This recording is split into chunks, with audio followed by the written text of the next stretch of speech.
So one of the most useless and odious organizations in the history of the African continent is now seeking or demanding reparations for the crimes of colonization and slavery. Yeah, we thought as much. The African Flipping Union. The African Union is begging for money in simple terms. Anyways, if you're new to the channel, welcome. You are at MPA Unfiltered, and do well to like the channel. Smash the like button. Not just like, smash it, and support the channel by subscribing.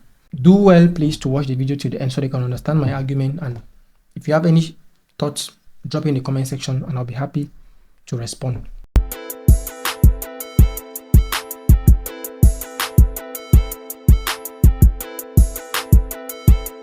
With that being said, let's dive in straight to the topic. So, the African Union and some Caribbean nations, and the Caribbean nations together, are asking or demanding reparations for the crimes of colonization and slavery. Of course, I am very certain these ideas from the African Union. When I heard this, the first thing that came to my mind is their coffers have run dry. They need some more money, because here are the demands they're making. They're making 4 demands. 1, financial compensation. 2, return of looted artifacts. 3, formal apology. And 4, an action in response to climate crisis. Now, if you look at these 4 different demands, or these 4 requests which they are making, you see that it really boils down to one thing, because let's be honest, which African country gets up in the morning and says, well, you know, we are so concerned about this climate crisis issue. Africans don't have food to eat. People don't have roads, no hospitals, no proper health system, nothing, no schools, nothing. And I don't think we don't get up in the morning and our concern is about the climate. Of course, I'm not here we know on a global stage, there's a climate crisis here, but come on, please, let's be serious here. So if that is out of the window, it boils down to the rest of the things. Now, of course, personally, I think that demanding formal apologies makes sense. But the problem is that this is not actually the agenda. This is just something they have used to embed into hiding or trying to cover up what their real motive is. Their real motive is the money, the financial compensation. So, like I said, I do believe that as a real show of the compunction they feel for what happened to the African people, rendering a formal apology, it's fine. Returning the stolen or the looted artifacts, that's totally fine. Yes, I think that's the way of actually admitting and saying that we are truly sorry for what happened. By the way, let's just stop this. Let's stop this gaslighting. And I really love the way some of the European politicians reacted to this. I was thrilled. Wow, really. I love this. I like this, because there's this emotional gaslit that the Africans, especially the politicians, the common African man, I don't think they really sit and think, and their problem is what happened in 1865. That is when slavery ended. Slavery ended in 1865, and today there is no slavery, no slave owner. So please, let's be serious here. Is this a joke or what? Let's be serious here. There's no African that gets up in the morning to do something. Okay, maybe some of them, but the general overall consensus here is not people getting up in the morning and what they think about, what they're worried about is, well, how can we get money from? No, please. This is not serious. This is an idea that's been orchestrated by these clowns, these thieves. Yes, that's who they are. Because when was the last time you heard about the African Union? Do you even know what the African Union stands for, what it does? I bet you don't. You need to look into it, and you're going to agree with me as well. And I'm going to explain to you very succinctly and extensively why this organization serves absolutely no purpose to the African people. So like I said, the real motive here is the financial compensation. They need money. It's all about the money. Like I said, after they made these ludicrous demands, if I should put it like that, Emmanuel Macron, the French president, he ruled out the possibility for reparations and rather went forth to talk about reconciliation. That is what was more important, reconciliation. Let's sit down and talk. These things happen. Let's talk about it. Which I think it's a fair comment. It's a fair point he made. Now, right-wing populist in Britain, right-wing populist Nigel Farage, he said Keir Starmer would be weak to engage in talks about reparations, which is true. I love the unequivocal rejection, the repudiation that they met after making these ludicrous, ridiculous demands. Because these people are thieves. They are. Now, the one person that really caught my attention on his comment was the far-right political leader André Ventura of Portugal. He proposed that the president should be charged for treason for suggesting the need for reparations. Just the suggestion. How dare you think about it? How dare you think? We have more important things to do here. Forget about the African problem. Let them deal with their issues. Which I totally agree. I'm totally for this. We have our own internal problems. Let's sit there and solve it. This idea of trying to shove and push everything down the throat of the Westerners is bullshit. It's crap. It's nonsense. It's absolutely nonsense. Now, it might sound so beautiful to the ears, but I can assure you, when you look deep and you really break down and analyze every single thing, you see that it's all about the money. Have you ever sat down and thought about what is Africa's foreign policy? What's Africa's foreign policy? Have you ever sat and thought about it? How do African countries interact? Because that's basically what foreign policy is. Foreign policy is simply how simply how nations interact with other nations, be it allies or adversaries. African policy is two things: begging and crying. So now I want us to look deep at the African Union, because I had to do my research on understanding the African Union. The African Union has a constitutive act of non-indifference, meaning that what it has the right to intervene in member states in case or in situations of grave circumstances. Means that when there's a grave situation or a serious situation, a critical situation, it has the right to intervene. But unfortunately, for some reason, it always reverts back to the non-interference policy of the OAU. Remember, I told you on the previous video that before 2002, when Mohamed Gaddafi signed the agreement for the creation of the African Union, it was formerly called the OAU, the Organization of African Unity. Now, apparently, it seems at the time they had a policy of non-interference, meaning that every member state had to deal with the issues of its own nation or of its own country. Now, but what I find particularly interesting is that they revert to this, especially or particularly when it has to do with bigger or powerful nation members or member states. When it's a big guy, oh no, that man, is fine. Let's just leave him. Let's leave him handle his issues. But when it's a small man, you cannot do this. That's when they ramble. They group together, talk about meet, sit with water, ramble, make noise. When is the last time you've ever heard that the African Union has taken real commendable actions against a particular act or in trying to work for the interest of the African people? Not for their own interest, for the interest of the African people. When? Where was the African Union in 2019 when during the xenophobic attack in South Africa, when Nigerians, a good number of Nigerians were killed and many other Africans, properties destroyed, people displaced? What did they do? Not what did they say. Everybody can talk. Everybody can sit and run their mouth. We have... What did they do? What have they done for the 8 years of the internal crisis that's been going on in the Anglophone region in Cameroon? What have they done? Nothing. Look at all the crises that's been going on in Africa. All. Somalia, Sudan, Congo, Central African Republic, Nigeria, Ethiopia, Mali, Burkina Faso. What has the African Union done?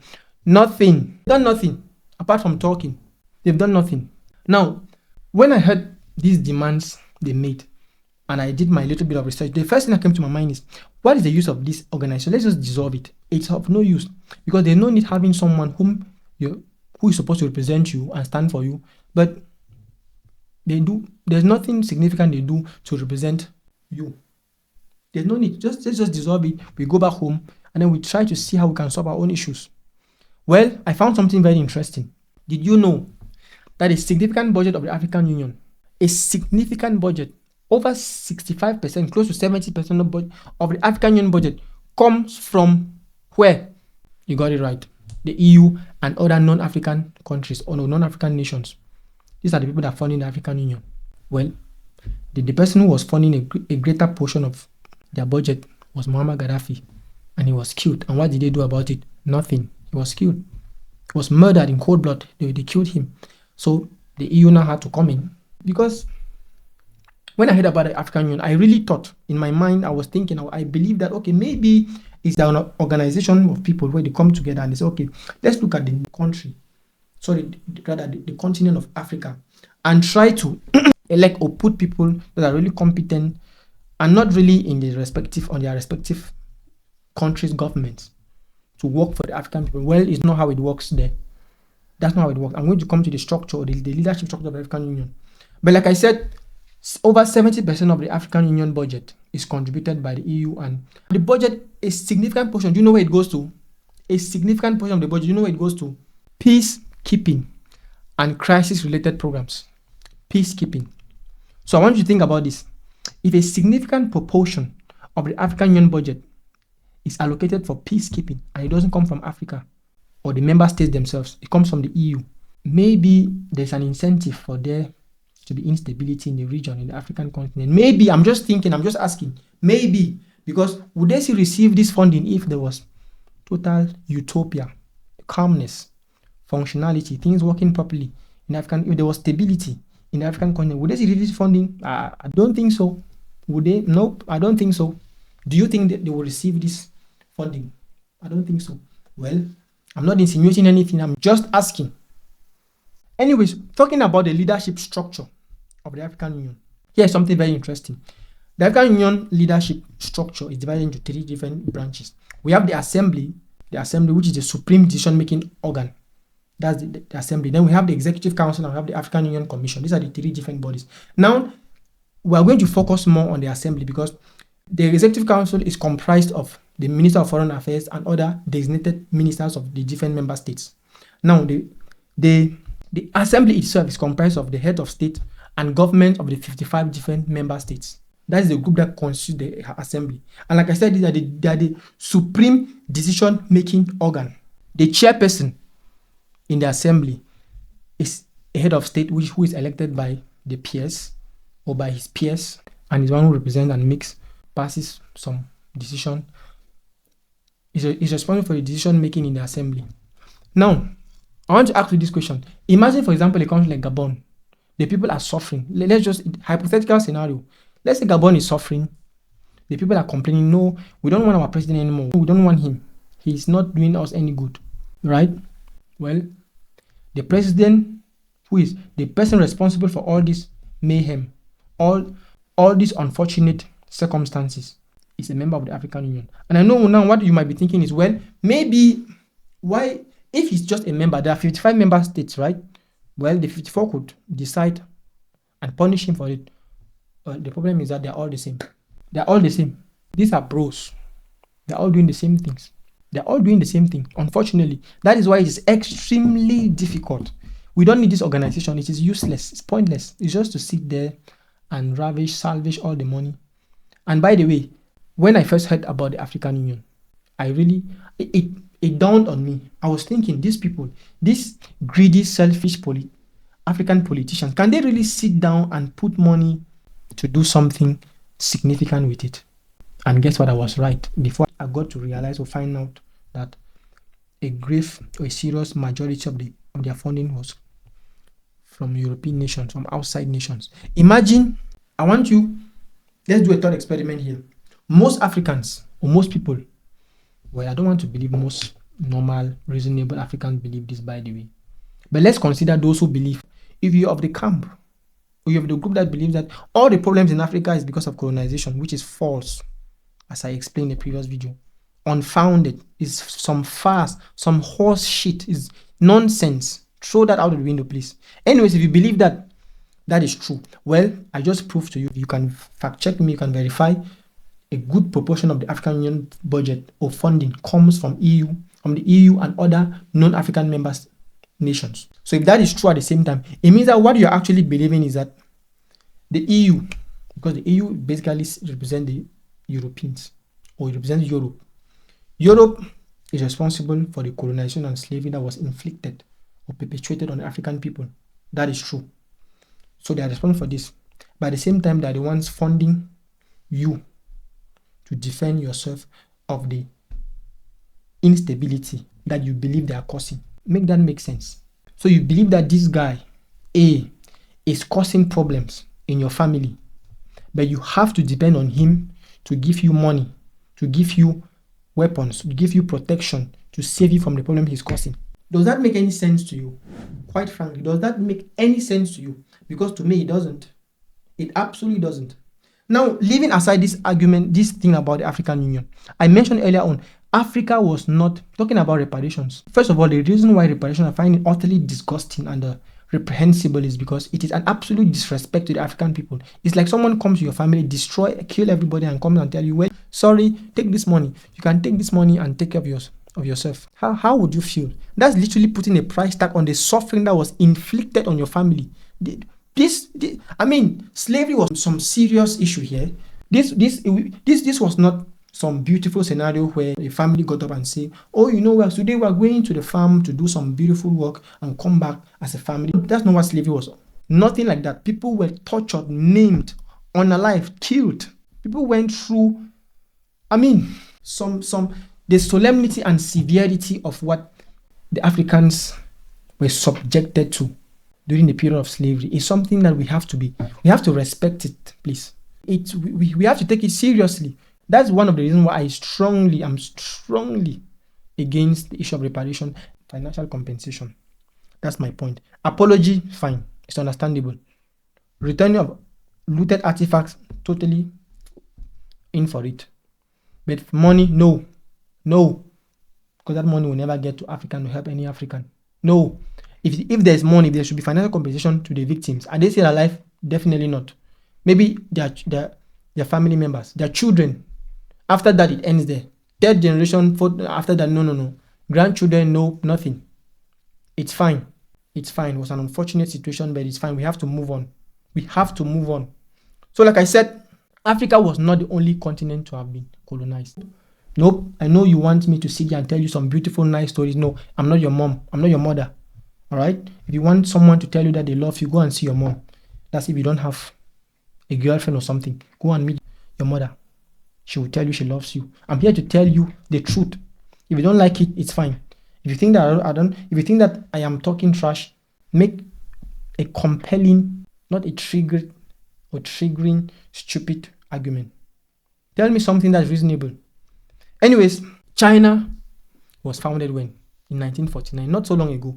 India was colonized for 190 years. 190 years, not 190 days.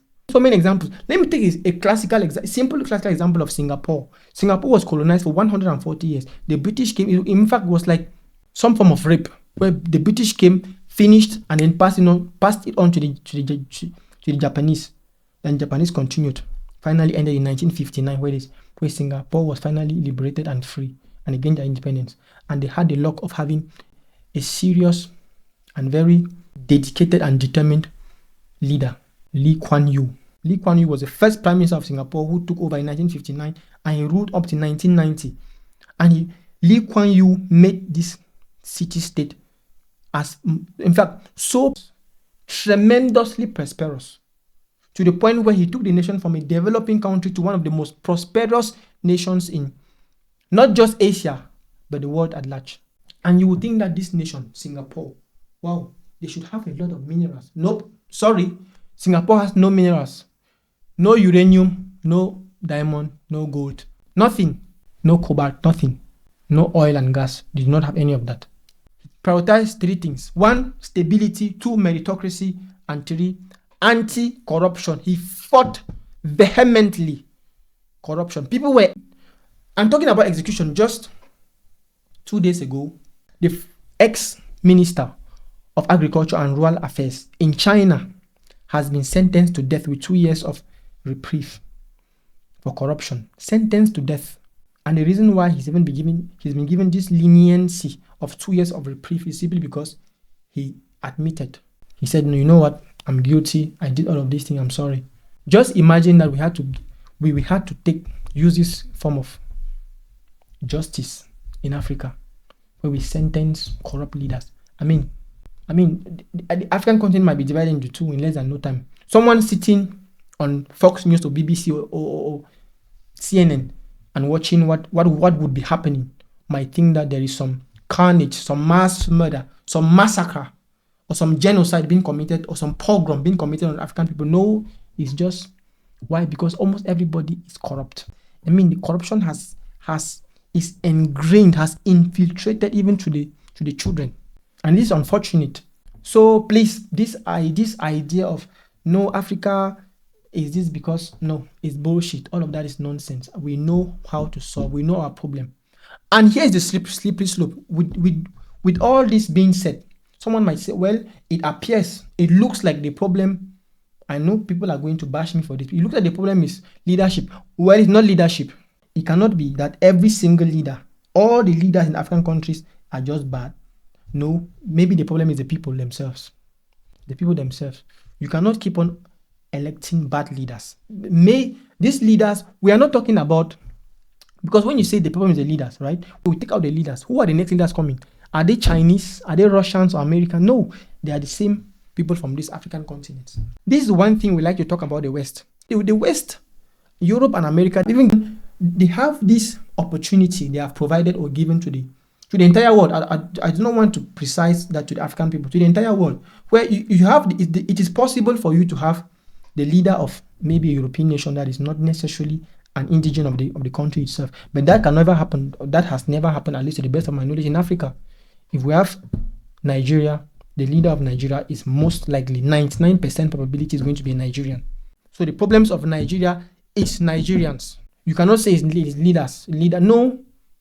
You cannot have, for example, 7 leaders and you say no, 7 different people and they are just bad people. No, maybe they didn't. Maybe you people are just bad. Now, I know how harsh this might sound. This might sound extreme and irrational because you think, no, the problem is that people think that this is nothing can be done about it. No, there has to be some mental reformation, some cleansing, and I want to believe that people are waking up.